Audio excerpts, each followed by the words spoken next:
Hello, everybody, and welcome to today's Leo lecture hosted by Hamline University Alumni Relations. My name is Molly Glevy. I'm the Director of Alumni Relations here at Hamline, and I'm so pleased to have you join us and have Dr. or Professor David Schultz join us for today's talk, the 2024 US election. What does it mean for 2025 and beyond? I'm going to get us started and then hand it over to David with just a couple little housekeeping notes, and we'll give a proper introduction. So, as you know, we all know this, you'll be muted, your camera will be off for today's session. If you have a question, and we are hoping you do, I know David is ready to take questions, please go ahead and put it into the Q&A function in your Zoom dashboard. You can put things into the chat too, we'll find them, but questions, go ahead and put them into the Q&A. And go ahead and put those questions throughout the talk, right, David? Don't feel like you need to wait to the end. Go ahead and throw them in there as they come up. Click on speaker view to see the proper frame. You can hide or shrink the thumbnail. Before I introduce David, I also want to mention that our next Leo lecture will be on January 23rd with Stephen Gurnis, class of 10, who is an Emmy award-winning music composer who has done music composing for shows on Netflix, Lord of the Rings, lots of different things. So watch for more information about that next one coming up. Without further ado, I'll go ahead and introduce David, who is Distinguished University Professor of Political Science and Legal Studies. David has a BA and MA in Political Science and Philosophy, a JD and L.L.M in Law, a Ph.D. in Political Science, and a master's degree in astronomy, a 3-time Fulbright scholar who has taught extensively in Europe and Asia, and the winner of the Leslie A. Whittington National Award for Excellence in Public Affairs Teaching.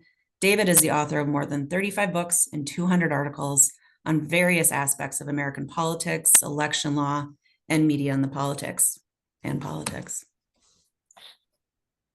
He is regular. No, one more. We got more to say, David. Oh my gosh. Okay.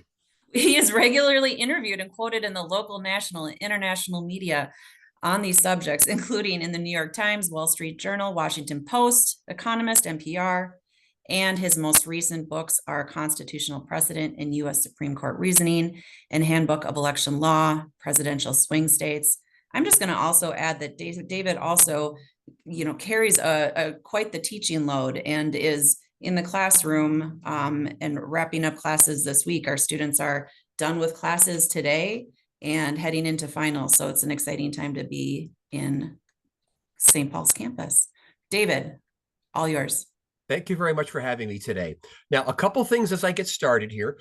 First, again, I do encourage questions. And again, Molly has pointed out the process for doing it. So please do want to engage. I think also she'll point out here that this will be recorded so that if you want to go back and listen to it a second time or whatever, that's also going to happen here. Additionally, you'll notice I'm not going to use PowerPoint. I tell people that I can bore people without PowerPoint presentations. So I'm just going to be talking today. I'm going to talk and give you my thoughts on the election and what it means going forward. And then I guess perhaps maybe a little bit of an apology here is that, like many of us who have worked at home for the last few years during the pandemic, we've tried to make our homes as let's say Zoom or remote compatible. This may not be the best lighting in the world, but I will do my best in terms of making this doable for you and understandable and enjoyable. Okay, so let's get started here. One of the exciting things for me teaching every fall at Hamline University is to start off with what's usually my introductory American politics and government class. Generally, it is not just an introduction to American politics, but also political science. And a high percentage of the students who are in my class are first-year students, just out of high school. And what I usually tell them on the very first day of class is I say to them, political science is actually quite easy. I say to them, the task of political science is really 3 different things. It is describe, explain, and predict. And what I say to them is that our first task as a political scientist might be a lot like a journalist. People want sometimes say that journalists write the first draft of history. Part of our job as a political scientist is simply to describe, and by that, who won, who lost, who voted for whom. Just very descriptive, just get the facts out here. But the second step in terms of understanding politicals, or what political science does, is the explanation. It is not just simply saying who won or who lost, but why did a person lose? Why did a person win? Why were the trends the way they were, and so forth. But then the third task, if political science is supposed to be sciency, the third task is the prediction. It's to sort of render a prediction in terms of what happens or what's going to happen. And that's what I'm going to try to do today. What I'm going to try to do to you today, or do for you today, is do predictions in a variety of ways. And part of my talk today is also going to move us back and forth in time. I'm going to initially move us backwards about 2 years in time, and then eventually move us maybe back even further in time, maybe a half a century, and then eventually get us up to the present and get us to beyond 2024. And you'll see why I'm doing all that in the process of my discussion here today, because I do want to give us a bigger picture of the election. Now, the other thing I want to tell you going up front here, in terms of how I'm thinking about this election this year, I'm still of two minds regarding the election. Mind number one is the idea of saying that no Democrat, whoever it would have been, could have won this election for reasons that I'm going to specify today.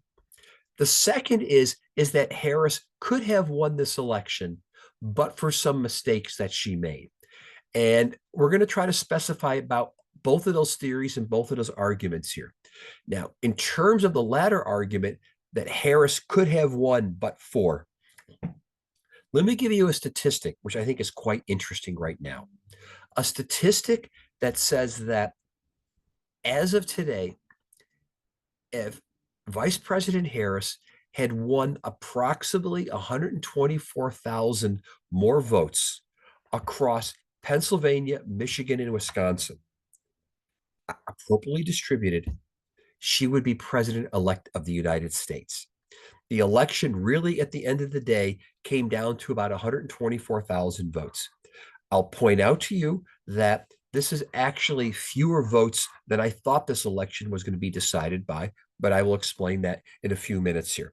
So anyhow, I want us to think about that. I want us to think about the fact that on one level, despite the fact that immediately after the election about 3 weeks ago, almost 4 weeks ago, just about to the day, that people were declaring landslide election for Trump, it actually was an incredibly close election yet again.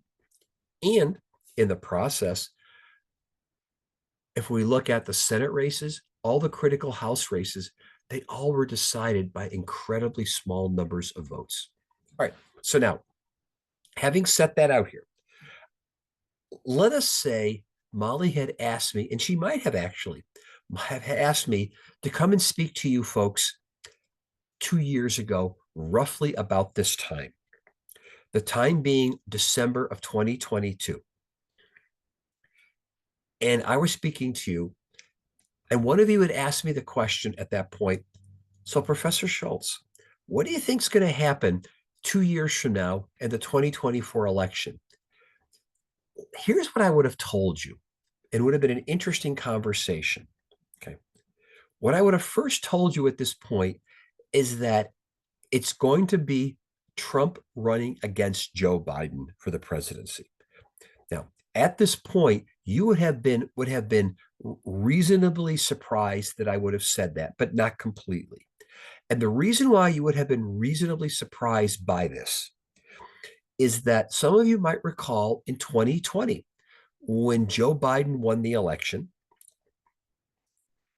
he had said something to the effect of, I'm a transitional president, I'm a one-term president, but most people were anticipating or thinking that Joe Biden wasn't going to run for a second term, that he would, for good or for bad, he won his election, he would do whatever he was going to do for 4 years, and then almost as if the proverbial cowboy western in the United States would ride off into the sunset, and having done his job, that's it. Right. But by this time, approximately 2 years ago, something had happened. Donald Trump, rather, I should say, Joe Biden had changed his mind and said he's going to run for a second term. Now, I get to tell you some really fun inside stories in the process here today. That about late November 2 years ago, I got a call from a friend who lives out in the Minnetonka et al. Area. His name is David Stillman. Some of you may know him. I don't know. He's perhaps the leading expert on generations when it comes to businesses. And what I mean by that, he talks to all types of business groups all about how you market across generations, or what's it like to have a workplace where people who represent what the baby boomers or Gen X or Gen Zs or millennials, whatever it may be. David and I are friends. And at that time, I was finishing up my book on generational politics. And David and I had talked about it. And David calls me and he says, I want to ask a favor of you. And I said, what is it? And he said, I got a call from Peter Buttigieg. Some of you might remember he ran for president in 2020, didn't get the nomination, appointed to Secretary of Transportation by Joe Biden. I said, okay. David said, Peter Buttigieg is getting ready to resign from Secretary of Transportation, and he's going to declare he's running for president of the United States. And I'm kind of like, wow. And David said, I've told the Buttigieg people about your book, about generational shifts in generational politics. And the Buttigieg campaign wants to know if you would be willing to talk to them and give them some insights into some of the shifts that are going on with generations in America. And I said, sure, talk is cheap. I'm happy to talk to anybody. Well, that conversation never occurred. And the reason why that never occurred is because between the time that David called me and they were going to get back to me, Joe Biden said he was going to run for president of the United States. And this is interesting. You'll see where I'm going in a second here. The received wisdom and belief, even among Biden's closest people, his cabinet members, was that he's not going to run for re-election. Peter Buttigieg would have never contemplated saying that he's going to resign from the Department of Transportation and run for president had he not also believed that Biden was going to step down. The rumors were, and I was hearing this also from pretty good sources, that there were several other Democrats who were thinking of entering the race 2 years ago. But when Biden decided to say, I'm going to run for re-election, that stopped and halted all of that.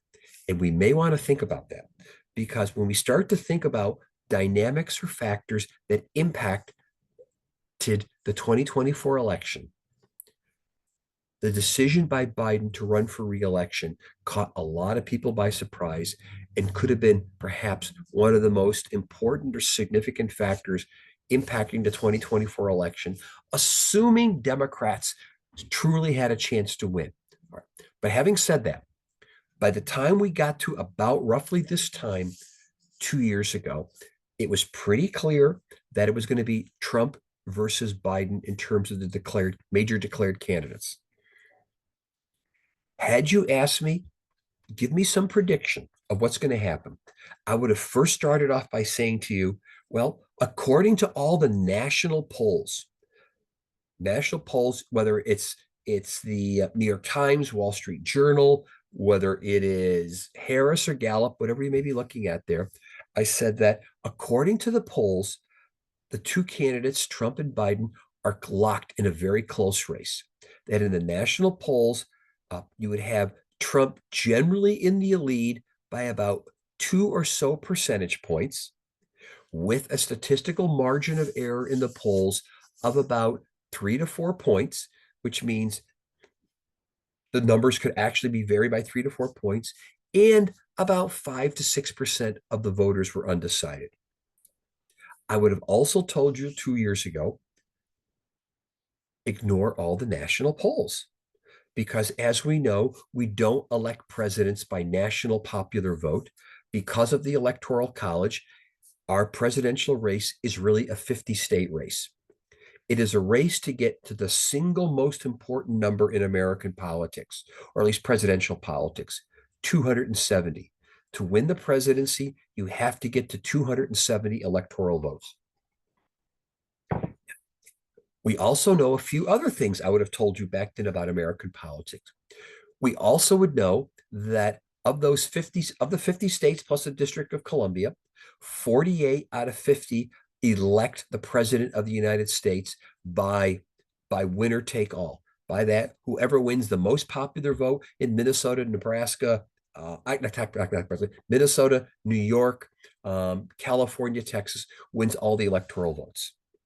We also know that because of heavy partisanship, the fact that Democrats are very likely, over 95%, to vote Democrat, 95% of Republicans are likely to vote Republican, and because of the fact that partisanship is not evenly distributed across the country, that in some states there are far more Republicans, are far more Democrats than others. What I would have told you 2 years ago is that the presidential race is largely over in 43 out of the 50 states. We could tell you how California, New York, Texas, Washington, Oklahoma were going to vote. Based upon that, I would have also told you 2 years ago, and this is, by the way, this is the subject of my research on presidential swing states. Just to let you know, I've done 3 editions, and we're going to do a 4th edition that's going to come out soon, by the way. Actually, we're under contract. We're going to have it come out next year to talk about this election. But I would also say to you that based upon the states that are safely Republican or safely Democrat, neither Biden nor Trump would have 270 electoral votes. Approximately, Biden would have about 234. Trump was somewhere around that same number. They needed some additional electoral votes. And what I would have told you is that there are 7 states in the United States. 2 years ago, I would have told you 7 states that the presidential race was going to come down to. I said that these 7 states are the swing states. They are the states of Arizona, Georgia, Nevada, North Carolina, Pennsylvania, Wisconsin, and Michigan. I didn't get them in alphabetical order, pardon you. But these 7 states were going to decide the election. But even more, I would say to you that within those 7 states, there were critical counties that were going to be determinative of who did well in that state. So for some of you today who may be the winter birds who are listening to me from Arizona, you might very well be in Maricopa County. You might be in the Phoenix area, and that's an important state, or Wake County, North Carolina, or it could be, for example, Brown County, Wisconsin, Allegheny County, Pennsylvania, Wayne County, Michigan, a small cluster of counties. And within those states, it was going to come down to a very few number of swing voters. The way I would have told you the election 2 years ago, how it was going to unfold, it was going to come down to a handful of swing voters and a handful of swing counties and a handful of swing states that were going to decide the election. 2 years ago, and you could actually look this up if you Google my name and some of the talks that I gave 2 years ago, I would have said that the election was going to come down to about 150,000 to 200,000 voters across a finite number of swing states that would decide the election. I would have also told you 2 years ago that if we look at the polls in those critical swing states, it was very close. But in most of those states, Trump was leading by about 2 or so points in the popular vote, public opinion, margin of error of about 3 or 4 points, undecideds of about roughly what? Roughly about 5%. Now, the reason why I'm telling you this, one of the things, and I'm going to look at some chat in a second here and see if there's some questions here. The things that have really stunned me 2 years later, or maybe not stunned me, I'll just simply say that have turned out to be interesting is that 2 years later,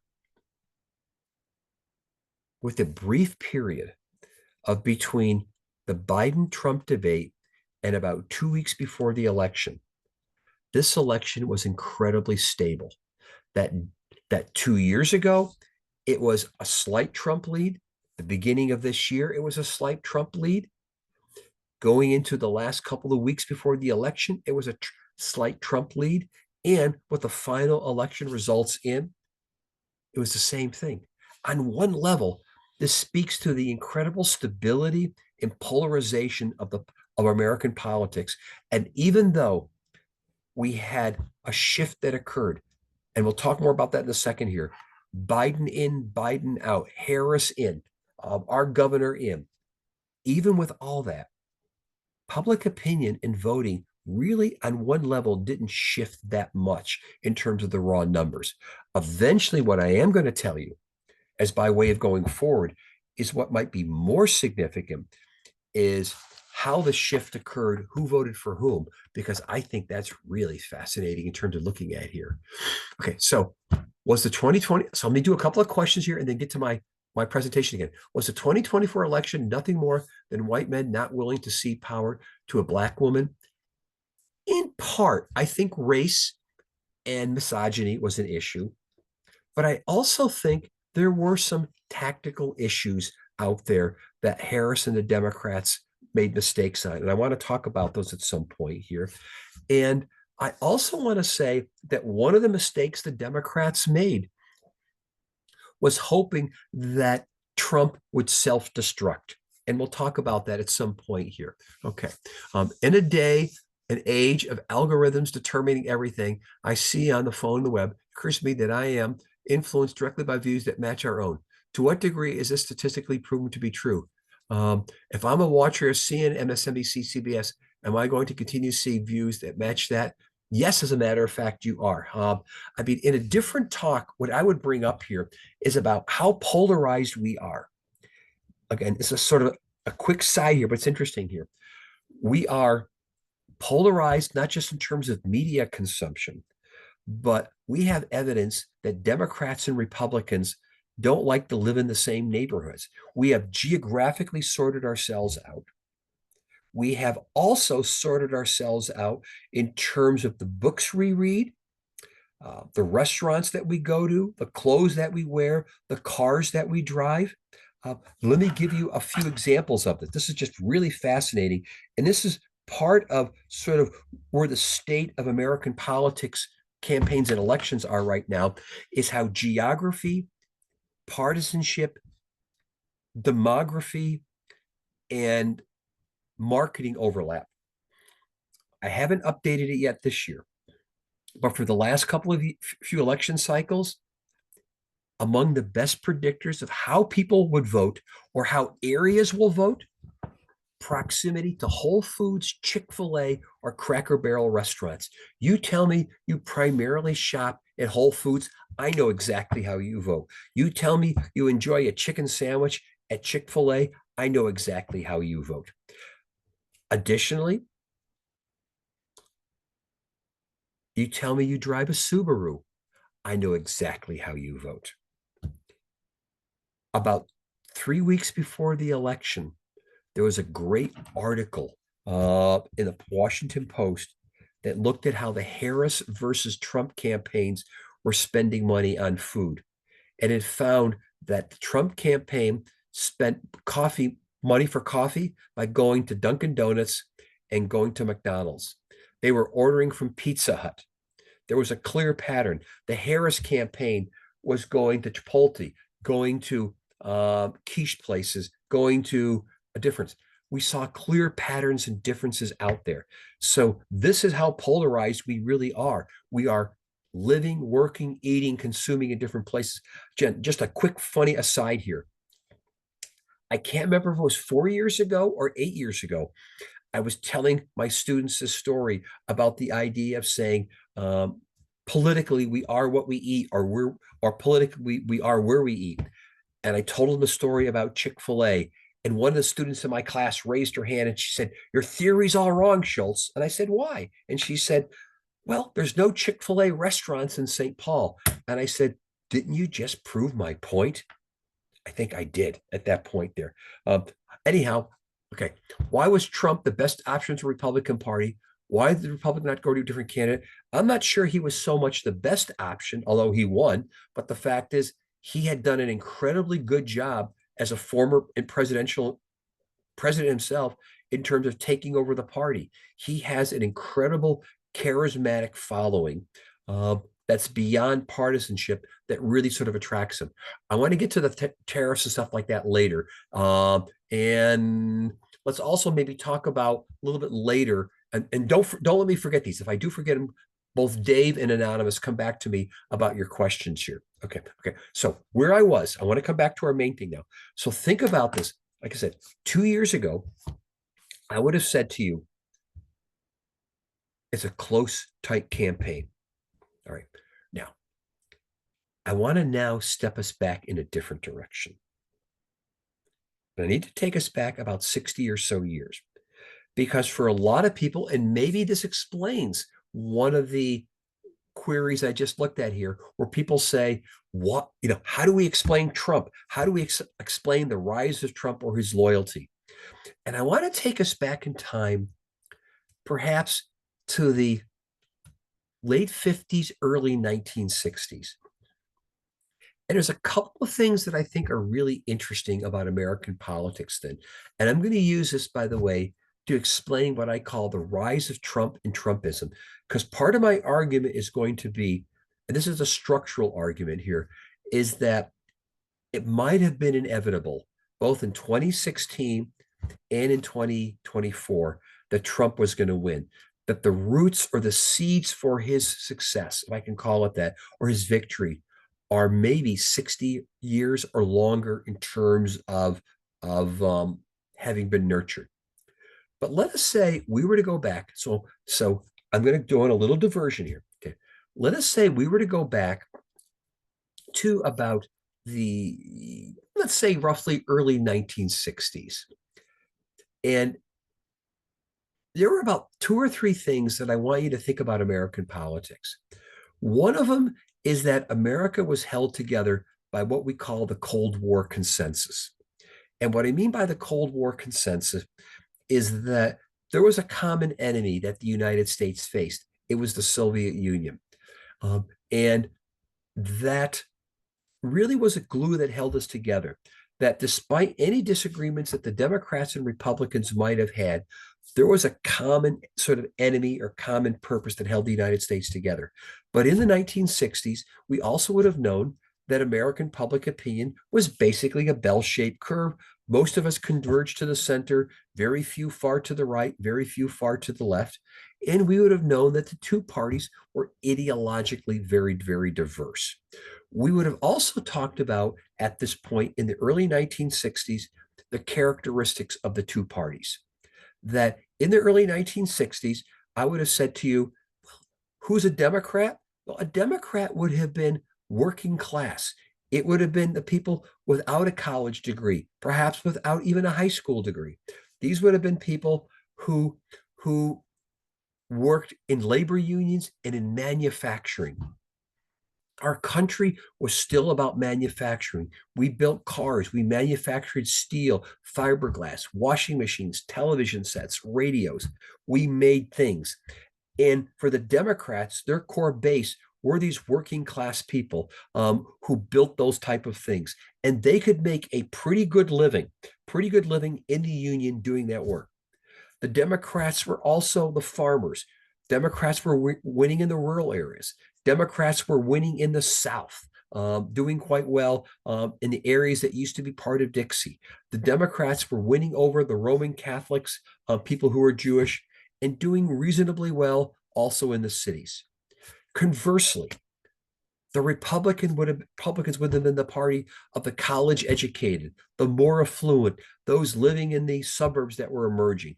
They would have been more typically what? Let's say mainline Protestantism, let's say Episcopalian, Presbyterian. probably even Methodist at that point, some evidence would indicate. But the reason why I tell you this picture, that would have been our picture in the early 60s. But then something happened. The Vietnam War occurs. We start to get the civil rights movements, not just for people of color, but eventually for women, eventually for members of what we now call the LGBTQ community. A lot of turmoil is going on. And there's a lot of people who feel uncomfortable with that turmoil. And Richard Nixon, running for president in 1968, starts to say, I need to talk to that silent majority that's out there, the people who get up in the morning, go to work, play by the rules, pay their bills, et cetera, et cetera. People who feel like that American culture, America is too rapidly changing for them. And he exploited those cultural fears exceedingly well, as did some later presidents, such as Ronald Reagan. And you see where I'm going on this score here. So it is these cultural fears that have an impact. Then the Democrats in 64 become the party of civil rights. They passed the 64 Civil Rights Act, the 65 Voting Rights Act. And for many, let us say, conservative, especially Southern Democrats, who were willing to support the Democratic Party because they were the party supporting the working class, the party of labor unions. They were like, gosh, I can't support a party that supports the right of civil rights for, and fill in the blank. And I'm not going to use those terms here, in a presentation, but you know what they would probably were saying. And then in 1973, the Democrats embraced Roe versus Wade in abortion rights. And I mention this because part of the root of Trumpism is a cultural set of roots, a root in which conservative Christians, Roman Catholics, white working class who might otherwise support the Democrats on labor and economic issues, now are starting to pull back from the Democrats. Reagan in 1980 becomes more successful in bringing these people over. And if I want to put a Minnesota perspective on this, think of the people in the Iron Range that remember at one point the Minnesota DFL, Democratic Farmer and Labor. They had farmers and laborers in their party. They were winning the Iron Range, an area that was socially conservative, but economically pretty liberal, I should say, economically pretty liberal. And the Democrats were still doing well because still enough working class were willing to say, all right, I don't like the fact that the Democrats are talking civil rights. I don't like the fact that they're talking abortion rights, but they are talking the economy. All right. All right. But this starts to peel away Democrats. But now, I want to tell you about a book. By the way, one good book is Thomas Edsel's book, Chain Reaction. Came out probably in the 80s or 90s, and he talks about the chain reaction, especially on civil rights, that moves many conservative Democrats away and really starts the chain reaction that moves the Solid South. That is, the states of the Confederacy that had voted since the Civil War for Democrats now starts to move the Solid South over to the Republican side. But there's a book by Barry Bluestone and Bennett Harrison called, I think it was called something like The Restructuring of the American Economy. I can't think of the exact title, but Barry Bluestone, Bennett Harrison, an outstanding book. And what they talk about is in the 70s and 80s, the beginning of the transformation of the American economy, that we had been for probably 50, 75, maybe more years, a manufacturing economy. As I mentioned before, we made steel, car, refrigerators, stoves. We made things. And they chronicle in the 70s and 80s approximately the loss of about 37 million manufacturing jobs in the United States. Now, some fled from Union North to the South, non-Union South. Some fled overseas. Some just disappeared entirely because technological advances rendered the need for that many jobs to be less than necessary. And what happened is that there were millions of workers who lost their jobs. These were workers, remember, maybe some of you had parents like this, depending, maybe that you fit into this. These were people who, again, didn't have college degrees, maybe didn't have a high school degree. My father was one of those who could, without a high school degree, got a job in a union and did all right. He was able to live his version, our family's version of the American dream. We never made a lot, but we did okay. We did okay. And eventually, I was able to hit the home run and go on to be the first person in my family to go to college. But what I'm getting at here is that those jobs disappeared. And we started to see the gap between the rich and poor dramatically explode. Because what started to happen at this point is that the restructuring of the American economy became an economy around computers, eventually around the internet. It became a service economy, an economy that if you had a college degree, you became perhaps a winner. These individuals who did not have these college degrees, and in many cases, were really not set up to go off to college. They wound up taking jobs at Walmart's, at the McDonald's. And I have nothing against the Walmart and McDonald's of the world, but clearly their pay was nowhere near what they used to be. And so the gap starts to expand. But then in the 90s, Bill Clinton as president adds, let us say, some fuel to the anxiety of these white working class Democrats. He embraces free trade, specifically NAFTA, the North American Free Trade Agreement. Now, again, I get to do another personal story. I was teaching in San Antonio, Texas in the early 90s, one of the jobs I had before I came to Hamline University. I was at Trinity University, and NAFTA, the Free Trade Agreement, was signed in San Antonio, Texas. I'm going to say no more than a mile from where I taught, probably a half a mile from where I had my house. And down there at the time, everybody was excited, thinking NAFTA is going to be the greatest thing. The Democrats were embracing it. San Antonio thinking it's going to be the hot spot, that it's going to make a ton of money. They wanted to have a series of, I think they thought they were going to be celebrations of NAFTA, but they were calling it debates. But everybody down there was pro NAFTA, and they were looking for somebody to take the other side, figuring there's got to be some village idiot down there who would argue against NAFTA. And so I volunteered. And during the debates over NAFTA, economists were saying, this is going to be great. This is going to make America phenomenally rich. And I said, yeah, collectively we'll be richer, but there's going to be winners and losers. The distribution of the benefits will be uneven, that a lot of people, white working class, as well as persons of color, are going to lose their jobs. They're going to go elsewhere or be replaced by automation. And I tell that story because the Democrats start to take on the image now. And I'm going to get to a couple more questions in a minute here. Take on the image that maybe they're not pro-worker. Now fast forward us to 2008, 2009. The US banking system collapses in 2008, triggering a global recession. The Bush administration adopts legislation called TARP, the Troubled Assets Relief Program. Its job was to help bail out insolvent banks. By the time we add this all up, add up money that was spent not just bailing out them, but General Motors and a whole bunch of other businesses. The estimates are it was in the trillions of dollars.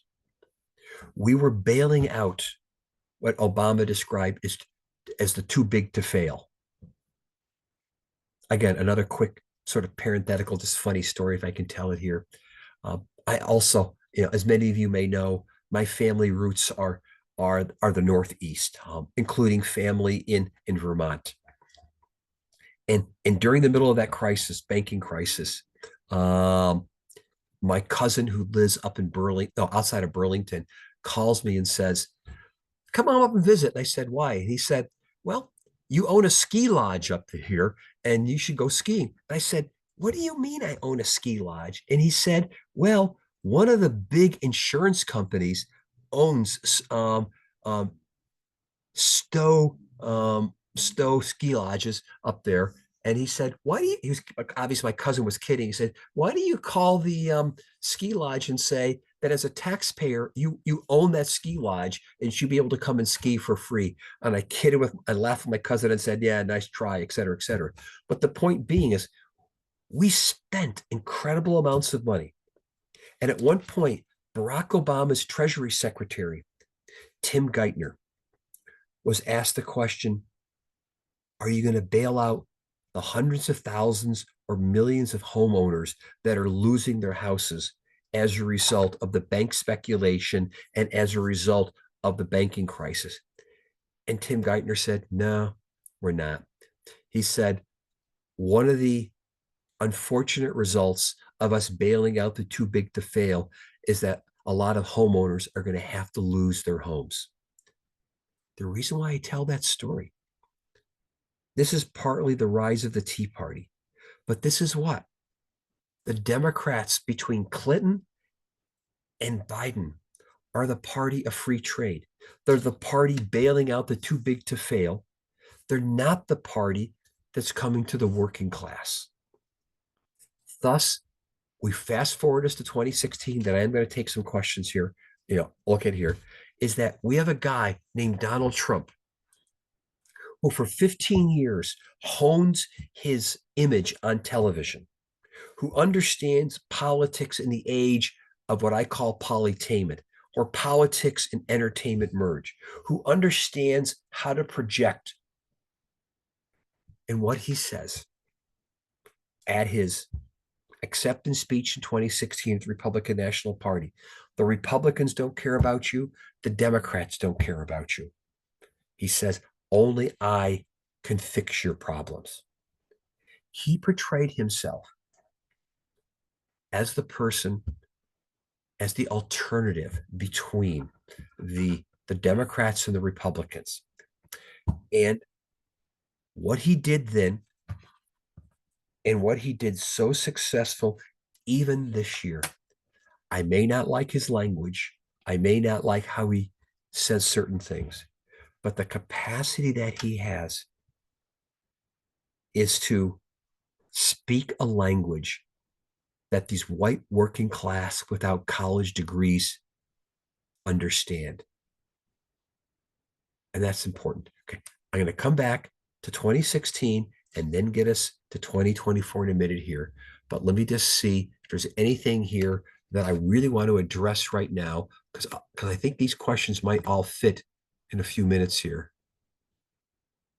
Okay, the what, not chain reaction, about the changing American economy, Barry Bluestone and Bennett Harrison. I'm going to give you a better title. Bennett Harrison, Harrison, and Barry Bluestone, Bluestone, Stone, Stone. The better book for them is The Great U-Turn, GREAT, and then U as in you turn. A phenomenal book all about the shifts in the U.S. economy. Again, I can have Molly, if she needs for me to do this later, I can supply for you folks kind of a reading list if you're also looking for it here. So I'll provide it. Okay. The other questions here, I think I'll still get to in a little while. I think they fit a little bit further down the line. Okay. So the reason why I'm mentioning this longer term thing, by the time we get to 2016, we've got Donald Trump, his supporters, the Trumpists, if I can call it that, Trumpism, the product of 50 or 60 years of the Democrats perhaps alienating a chunk of its base, white working class America. In 2016, The race featured Trump versus Clinton, Secretary Clinton. Now, on the face of it, and I've told people this, Secretary Clinton might well have been the most qualified person to ever run for president of the United States. 6 years, what was it? 6 years as a or maybe 8 years it was, 8 years as senator, 6 years or so, I think, well, or maybe it was 6 years as senator, 8 years as secretary of state. Those are pretty good credentials. But she was also the face of incumbency. She was the face of the status quo in 2016 after 8 years of Obama being president. Voters are generally antsy and want to change after 8 years. Yes, I think sexism played a factor, but also she made strategic mistakes. One of them, I did a book once and called The Rules of Politics that said the number one rule of politics is like selling beer. Now, I used to say politics was like selling toothpaste, except nobody listened. So when I say beer, people get excited. And when I say, and many of you who are in sales, many of you who are in fundraising know that how do you persuade people? You tell a story. It's about the narrative. It's about why you should give to Hamlin, why you should buy this product.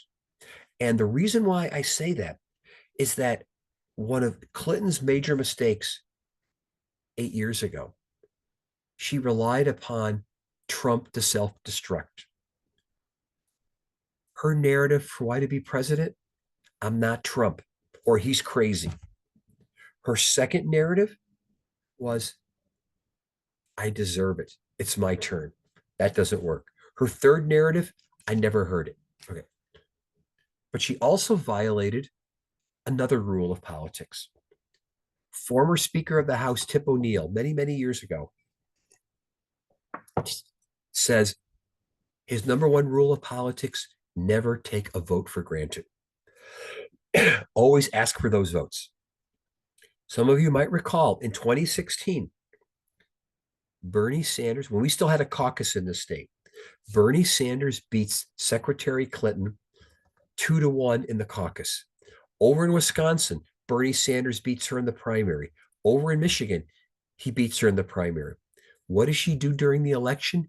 She never comes back to Minnesota, Wisconsin, or Michigan to campaign. In Pennsylvania, she makes a perfunctory fundraising visit to Allegheny County, i.e. Pittsburgh. Trump shows up to all those states. He wins in all of those states, except for Minnesota, but gets close. But that's an election that was close. Had Clinton picked up roughly 90,000 more votes, again, I'm sorry, pardon me, in Pennsylvania, Michigan, and Wisconsin, she would have been president of the United States.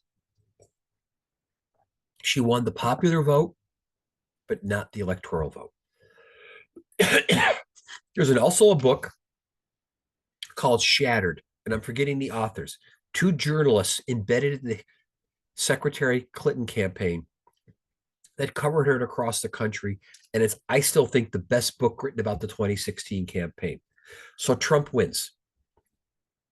4 years later, Democrats think that when Joe Biden wins, Trump is done with.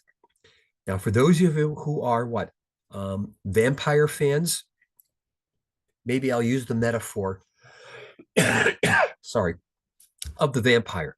That when Biden won, Democrats thought that the wooden stake had been nailed into the vampire's heart, or if it's a werewolf, it's the silver bullet, except I can't remember where the silver bullet goes. If anybody can remember, let me know. But the point being is that Democrats thought Trumpism is dead. Trump is gone. Well, remember, had Trump picked up 43,000 more votes appropriately distributed across Arizona, Georgia, and Wisconsin, he would have won the Electoral College again. Biden's victory was again very, very narrow. I actually argued that had the pandemic not occurred, Donald Trump would have won. We saw across the world, even into this year, people still voting against incumbents who were there during the pandemic. And so I think Trump lost mostly because of that, but Democrats thought Trumpism is dead. Biden wins, declares I'm the transitional president, not going to run for reelection again. Democrats in 2022 were supposed to lose big. Again, going back to political science models, what political scientists like to say is look to the second quarter of an election year and look to the approval rating of the president, look at what the American public thinks about the state of the economy, look to what people say about is the country going in the right direction or not. Biden's approval rating was 39%, similar to what Trump's was at the midterm 4 years earlier. 70% of the American public was saying they don't like the direction the America is headed and were very worried about the economy. The projections were Democrats were going to lose 26 seats in the House. We're going to lose about 4 to 7 seats in the Senate and lose complete control of the legislature. And until the end of July, that was the right answer until the Supreme Court issued Dobbs and overturned Roe versus Wade. And that shifted the election dynamics. And without going into all the detail, the Democrats successfully ran in 2022 on abortion. And there were enough people, including college-educated suburban women. As many of you hear, I always say college-educated suburban women are the most important voters in America. What they do drives elections generally. Some of them were saying, yeah, the economy is important, but reproductive rights is important. Reproductive rights prevailed and drove the election results. Democrats did better than expected. I now finally get us back to the beginning of our story. It is at this point, late November, early December 2022, Democrats have done better than expected. Trump has declared that he's going to run. Biden is thinking, hey, I can run on abortion. I can run on the economy.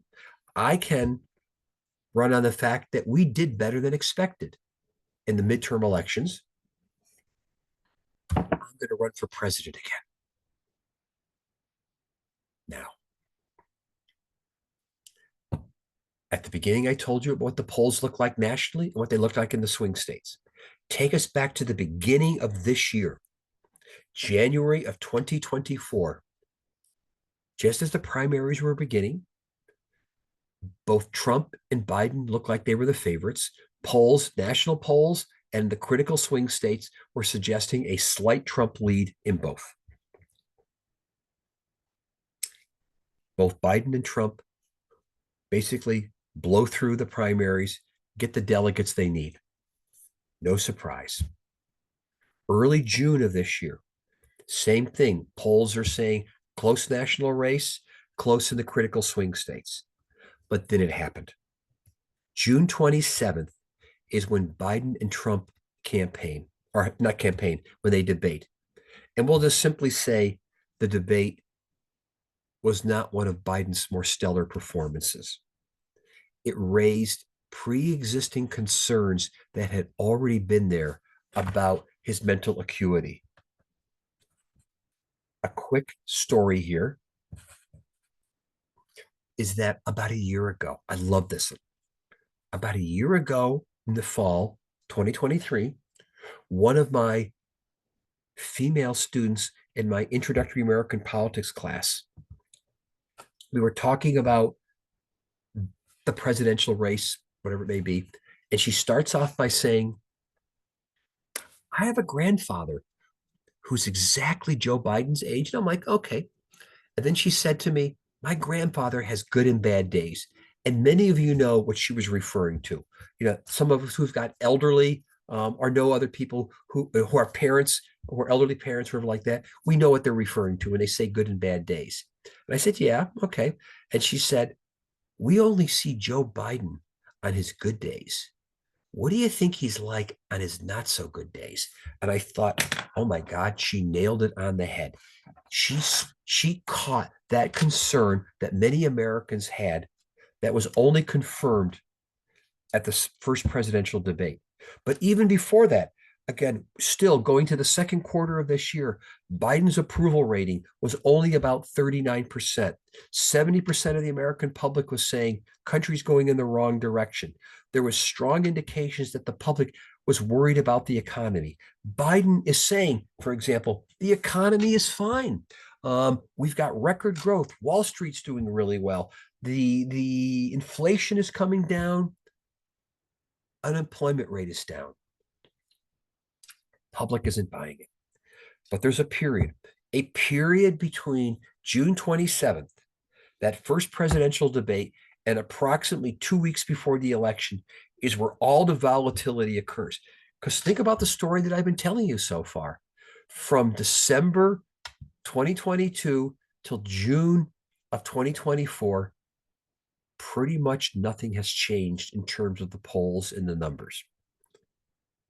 But think about what happened from June 27th till about 2 weeks before the election. Biden in, Biden out. Harris in. Search for a vice presidential candidate. Many are thinking Democrats are going to go conventional wisdom. They're going to pick Josh Shapiro, perhaps from Pennsylvania, a swing state, or who I thought maybe Harris should have picked at one point. I thought of Mark Kelly, but at one point I said, I think she really ought to go big and she ought to pick Governor Whitmer from California or from Michigan, or somebody else I knew, Julian Castro, former mayor of San Antonio, served as HUD secretary under Obama, incredibly popular among Hispanics. I happen to know Julio Castro. He was a child when I was teaching in Texas at the beginning of my teaching career. So she went unconventional. But also think about this period. 2 attempted assassination attempts on the president, a former president, I should say. Republican National Convention, Democratic National Convention. If the polls are to be believed, the September 10th debate between Harris and Trump, where Harris, I think by 2-1, is declared the winner. A lot of stuff is occurring at this point. And we saw some fluctuation and gyration in the polls. Some of the polls were saying that Trump was still up by 1 or 2 points, plus or minus what? About 3 to 4 points margin of error, with still about 2 to 3% of the population undecided. Some polls were saying Harris was up by about 1 or 2 points, plus or minus margin of error, 2 to 3 to 4 points also.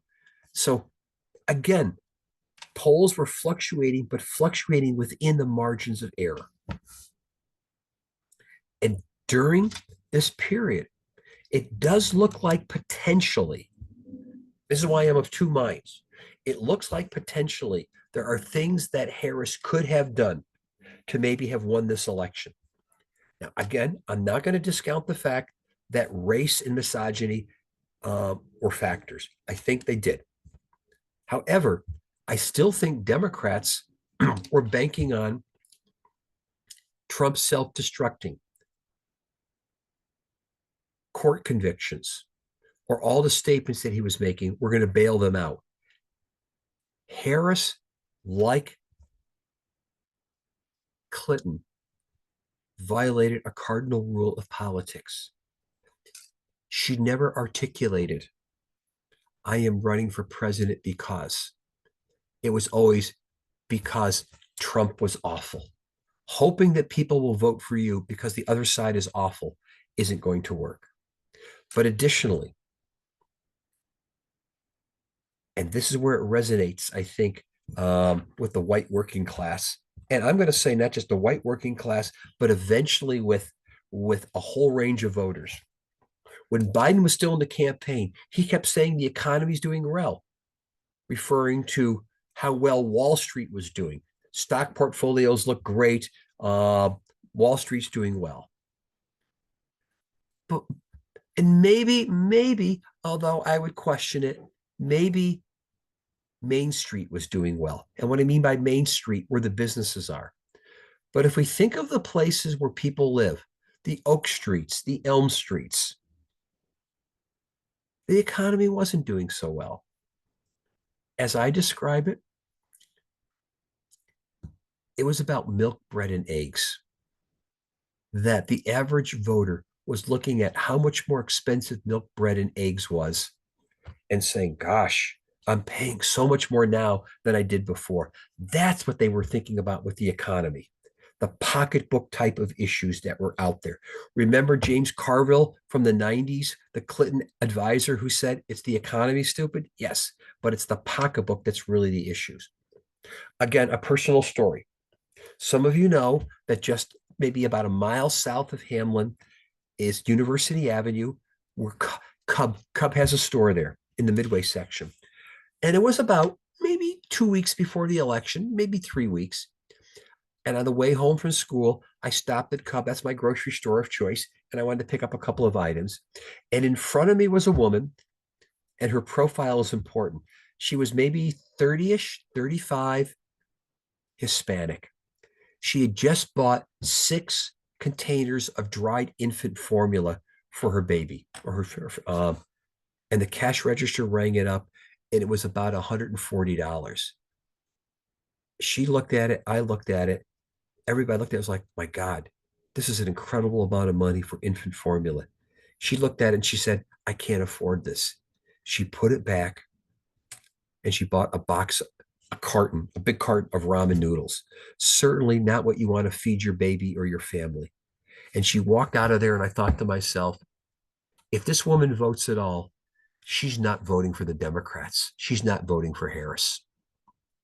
And this was important. For the Democrats, it looked like in Harris, they had a tin ear. They were not resonating with the average voter when it came to the economy. But additionally, Harris made a few other tactical mistakes.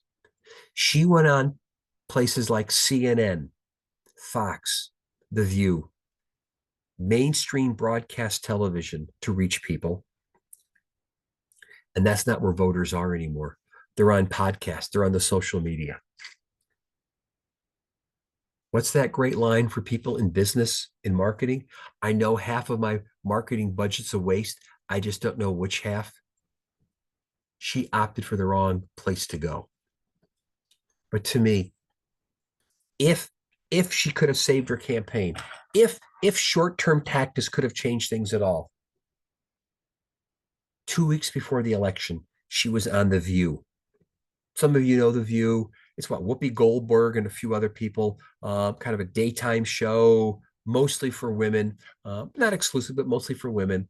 Certainly not a heavy political show.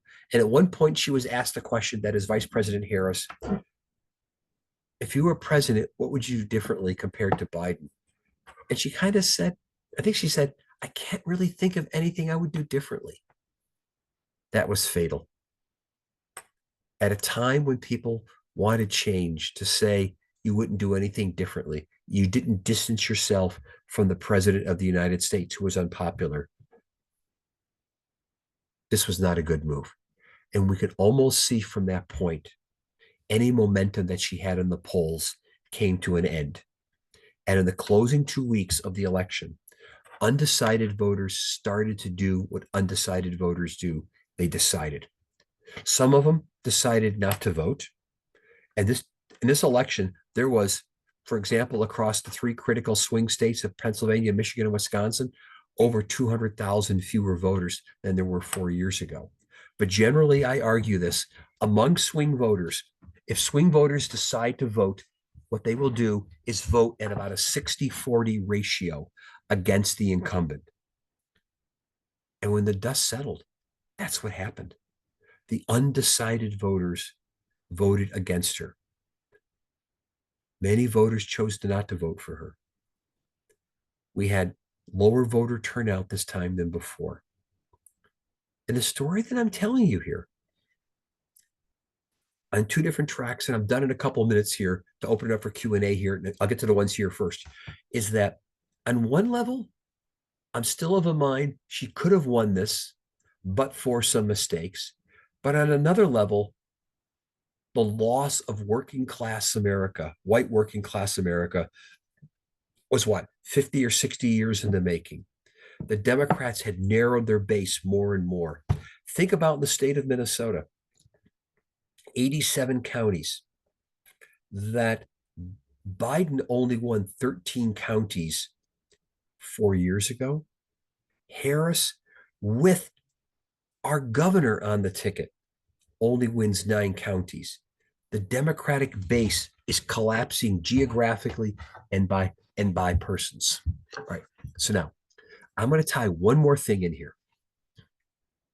Again, when the dust settles, it was a close election. But there's another concept I want to introduce to you as I close here. Political scientists talk about the concept of critical elections and critical realignments. The best book on the subject, an old book, Walter Dean Burnham, called Critical Elections and the Mainsprings of American Politics. An absolutely brilliant book.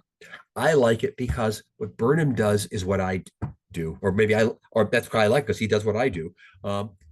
He talks about what I call the plate tectonics of American politics, the broader structural forces that move our political system. He talks about economics and technology. I do too. I'm interested in generational shifts. But what he points out is that political parties are composed of voters, of constituencies. They represent particular public policies. And for parties to stay together, they have to continue to adopt policies that hold their constituents in place. And their constituents have to represent enough of the American population to get elected. And what Burnham talks about, as do others, about every 30 or 40 years, we have critical realignments in American politics where the political parties shift in terms of who votes for them, in terms of their composition. And starting in 2008 with Obama's election, and I think now bringing it up to the election, this election, we've seen a critical realignment. Persons of color, females, suburbanites are shifting away. The Democrats have become the party of what? The college-educated elites. And this is a huge shift. Okay, so now get to some questions here because Molly's giving me the hook pretty quickly here. Okay.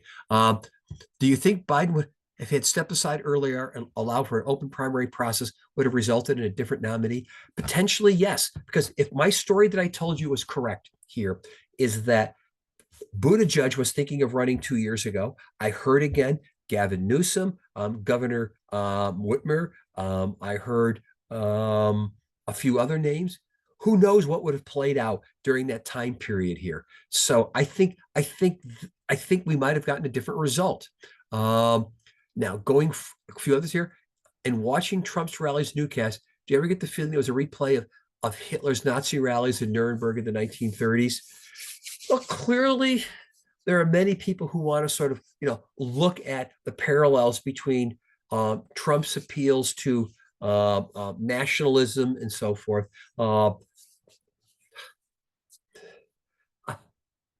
I am not yet to the point yet of getting to the point of saying that we can draw direct parallels between the two. There's rhetoric that is disturbing. There are national trends across the world about rising nationalism and isolationism that really do make us think a lot like the 1930s again. But I'm going to sort of pass on approaching some of that questions here. Okay. Go back to some earlier questions here. I want to make sure I get to everybody I possibly can get to here. Is the threat of tariffs just a ploy to get something from the target countries? If so, what? Well, it's interesting is that, remember, Trump hugely had criticized NAFTA that Clinton had negotiated. Trump becomes president. They renegotiate NAFTA, give it a different name, but more or less it was the same treaty. I think it's the same thing here. I think there's a lot of negotiating and a lot of posturing going on here. Remember, Trump likes to think he's a good business person, a good negotiator. It's a whole different talk for a different day for me to talk about Trump on the international arena and what this means in terms of, let us say, support for the Ukraine war, about China and so forth. If Molly wants to have me to come back and talk about that at some point, I would happy to do that. What do you think about the compact of states to award all electoral votes to the candidate who wins a national popular vote? This would make the electoral college move. Potentially, yes. There are questions regarding whether or not that national compact, in fact, is constitutional. My own personal preference would be, since I think it's unlikely we could get rid of the electoral college, I would like to see all the other states follow the Nebraska model and the Maine model and doing it on a proportional basis. I mean, think about it right now. If you're a Republican in Minnesota, your vote in the presidential race has not mattered since 1972. If you're a Republican in New York, it's the same. If you're a Democrat in Texas, it's the same. So I definitely think we need to reform the electoral college system. Just not sure. In fact, I've never been a personal fan of the national compact. I've been more in favor of saying the second choice ought to be proportionality across all the country. There's always been disagreements about policy. We have always disagreed about priorities, response, circumstances. What I don't think we've seen is a disagreement about the elephant in the room, the alternative facts and fake news. Why? No, this is new. This is a subject of a whole, again, Molly's probably writing down possible future talks that I can give at this point, and I'd be happy to come back and also talk about this issue all about alternative facts and news, and to the extent to which the transformation of the American media has fed into that, but the American media is following also the bubbles that we're living in. 60 years ago, as I tell people, if you wanted to watch television, let's say at 5:30 or 6:30 at night, your choice was to watch the news, to watch the news, to watch the news. ABC, NBC, CBS, they all pitched it down the middle. The fragmentation of the media market, first with cable and now the social media, has really created all types of problems in terms of the information bubbles that we live in, and in terms of the fact that we are getting different sources of news and information in a lot of ways. And so a lot of possibilities out there I could talk about. I disagree about Harris. She did say why she was running, the media who is focused on Trump is bad segment of her case, but was far from her major point. The question for me is why the electorate was not open to her actual arguments. As for the economy, she was between a rock and a hard place. Empathy, which she did display, or stressing what the Biden administration had accomplished and tried to accomplish. Her arguments were too nuanced. And that may be true at the end of the day. It may have been too much nuance here. It may be the fact that that she was pitching to what? The national media, but Donald Trump was on podcast. He was talking to Joe Rogan. He was going where the voters were, and maybe she needed to pitch there. But yeah, she was kind of pinched in the same way in '68, where Humphrey didn't distance himself from Johnson quickly enough, or in 2000 when Gore didn't distance himself from Clinton quickly enough. It's hard. The only sitting vice president to win on the presidency in recent American history was George H.W. Bush in 1988. Prior to that, gosh, this takes us back to, boy, I used to know the answer to that question here, back to the 19th century before the Civil War. So it is just hard. It's just hard for vice presidents to win. Why did debate performance, which rates conservatives' mental acuity, have greater significance than Trump's lies, incoherent realms, and convictions in 34 counts? That's a good question. That's a really good question here. I wish I had a bunch of money to do polling on this one, but it certainly raised those concerns. But you're right. I mean, also remember the difference in their ages is barely a couple of years. What is it, 4 years apart or something?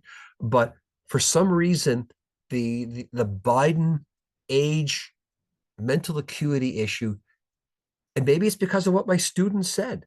My students said we only see Biden on his good days versus bad days. and maybe just Americans worried more about that. But also, Trump comes across as more vigorous, as more energetic and in charge. And maybe that's part of the issue. What does all this mean? Okay, I'll get to the anonymous in a second here. Can you share your perspectives on how misinformation lies impacted the voters? Why would so many focus on Biden's health age, not on others? Do you think MAGA won by being better messaging? Yeah, I do think it's about messaging. I think a lot of it really is better messaging. It's not just what the message was, but where the messages were placed. And again, for good or for bad, Trump came across connected to more voters and their anxieties than did Harris. Again, when Harris is saying the economy's fine and people are looking at the price of milk, bread, and eggs being more expensive than they were 4 years ago, there's a disconnect here that hurts them. Okay. What do you think of a second Trump administration will affect foreign policy in light of his threat to impose tariffs, and how will affect U.S. support on the Ukraine war? Wow, that is a whole nother talk here. That's what I was talking about. I was teaching in Europe last week. I am, some of you may know, I'm faculty at the Lithuanian Military Academy, and we talked all about this last week. My simple answer will be that, and we were talking about there, is that Trump hates China, hates Iran, hates North Korea. China, North Korea, and Iran are supporting the Russian war effort. If I said in Europe last week, if NATO and reframes the issue of support for Ukraine is a way to defeat those other three, then there's a possibility of a shift in terms of the Trump administrations. This is what Zelensky's trying to do also at this point. Okay. What will the projected tariffs do? Well, we're going to have to see what they do. All the economists are going to say that those tariffs are clearly going to have a huge impact on the U.S. economy and upon U.S. consumers. So if those are right, we'll see what happens, but we see what he's going to do here. What will happen to the Republican Party after Trump's term? If my story is correct, Trumpism is not just about Trump. He holds it together as the figurehead, but it's a long time building. If I am Trump and I'm the Republicans, in the next 2 years, I would pass 3 or 4 pieces of legislation that have a dramatic and immediate impact that benefit working class America. If they do that, they have restructured American politics for a generation, because at that point, those voters are not going back to the Democrats. I don't know. And if that happens, that also means a transformation of the Republican Party. The Democrats are in a really tough position right now. They have to, as I've been saying, they have to go back and figure out, what do they stand for? They need to listen, not talk. They need to listen to working class America. Their emphasis upon social issues has not helped them. All right. And let's see what else here. What's the future of the Democratic Party besides the party of the educated? That is the challenge, Keita. Is that right now they are the party of what? People with college degrees. And people with college degrees generally are more affluent. Generally, they're in a post-material situation. Generally, they get to worry about things such as what? Reproductive rights. They get to worry about transgender issues and so forth. They get to worry about LGBT and status issues. Not to say they're not important, but remember, the largest voting bloc in America is still white working class Americans without a college degree. They remain that way for a while. And with the fact that this election saw across the country, even in Minnesota, even college educated suburban people moving slightly to the Republican side about the issues about the economy. I think the Democrats, if you can hear me say it again here, need to talk about milk, bread, and eggs. I've been saying for the last 8 years, let's see, can I wave my magic wand here? I think if the Democrats are smart, they talk about issues such as affordable and availability of childcare. They talk about quality of schools, but they talk about what? Safe streets. Again, a funny story. The day after the election, Wednesday was a few weeks ago. My students in one of my classes at Hamlet are bemoaning the election results. And one says, well, I guess it's time for Democrats to go back to worrying on local issues. And some student says, well, what would be good progressive local issues? And they said, well, Professor Schultz, you used to work in local government. You were a director of planning. What would you say are good local progressive issues? And I said, what are good local progressive issues? I would campaign on a platform of saying that when people call the police show up. The fire department puts out the fire. The streets are plowed, the sidewalks are even, the parks are safe, the garbage is picked up. And people said to me, that sounds really boring. And I said, yeah, but that's what? Those are the day-to-day quality of life issues that people care about. For years, I have said that I could run anywhere across the United States on those basic local issues and win anywhere. That's what matters most. But what's going to happen instead in St. Paul and in Minneapolis, they're going to run further to the left, going to run to a point and say, we got to counteract the right wingism by going further to the left. My advice would be to say, talk about the basic day-to-day issues that people care most about. Again, when I think about the work that I used to do as a director of planning, director of code enforcement, people would call me and they would care about what? The garbage department or the garbage was not picked up. Again, the street wasn't plowed. Fix the potholes. Do that. That's the most important stuff. What does it all mean for 2025 and beyond? I think I talked a little bit about this here. The two parties need to soul search. They need to figure out what they stand for and who they stand for whom. How impactful was the Democratic disenchantment with policies? Israel, trans rights, anti-vax, causing them instead to vote third party.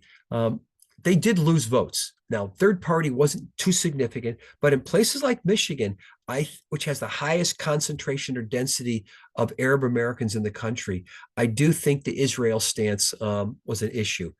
But as I said to my students at Hamlin, for good or for bad, we are a pro-Israel country that many people have dual citizenship, Israel as well as the United States. Again, I come from the East Coast. I come from families. I come from connections with lots of people who are Jewish. Neither Trump nor Harris were going to seriously break from it. Now, does that say that what Israel's doing is right? Not necessarily, but I think this was an issue here. Okay, do you think the whole Puerto Rico garbage affair made a last minute shift? I'm not sure it really did at the end of the day. I think by the time we got to there, the minds were largely made up.